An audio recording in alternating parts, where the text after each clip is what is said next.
பஞ்சாப் எல்லையில் காலவரையற்ற உண்ணாவிரதம் மேற்கொண்டு வரும் விவசாயி ஜக்ஜித் சிங் உடல்நிலை கவலைக்கிடமாக மாறி வரும் நிலையில் அவரை காப்பாற்ற மத்திய அரசு நடவடிக்கை எடுக்காமல் இருப்பது ஏன் என்று உச்சநீதிமன்றம் கேள்வி எழுப்பியுள்ளது. பயிர்களுக்கான குறைந்தபட்ச ஆதரவு விலைக்கு சட்டப்பூர்வ அங்கீகாரம் வழங்க வேண்டும், விவசாய கடன்களை தள்ளுபடி செய்ய வேண்டும் என்பது உள்ளிட்ட பல்வேறு கோரிக்கைகளை வலியுறுத்தி மத்திய அரசுக்கு எதிராக பஞ்சாப் விவசாயிகள் சங்க தலைவர் ஜக்ஜித் சிங் தலேவால் நவம்பர் 26ஆம் தேதி முதல் காலவரையற்ற உண்ணாவிரதம் இருந்து வருகிறார். பஞ்சாப் மாநிலம் கனவுரி எல்லையில் உண்ணாவிரதம் மேற்கொண்டு வரும் அவரது உடல்நிலை நாளுக்கு நாள் மோசமடைந்து வருகிறது.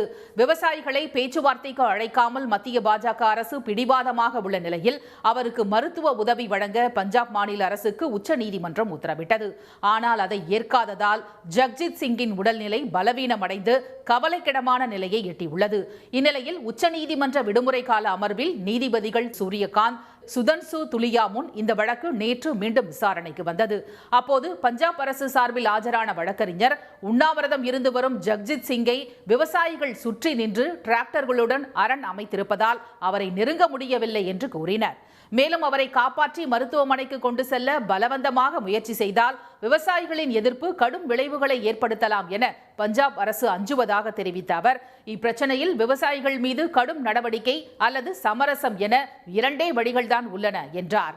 அப்போது குறுக்கிட்ட நீதிபதிகள், அத்தனை விவசாயிகள் அங்கே திரண்டு நிற்கும் வரை பஞ்சாப் அரசு ஏன் வேடிக்கை பார்த்து கொண்டிருந்தது என்று வினவியதுடன், உண்ணாவிரதம் இருக்கும் விவசாயி ஜக்ஜித் சிங்கை காப்பாற்ற 31ஆம் தேதி வரை அவகாசம் வழங்கி உரிய நடவடிக்கை எடுக்க உத்தரவிட்டனர்.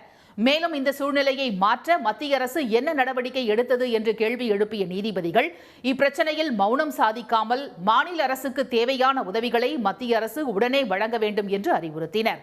உடனுக்குடன் செய்திகளை தெரிந்து கொள்ள சன் நியூஸ் பெல் ஐகானை கிளிக் பண்ணுங்க.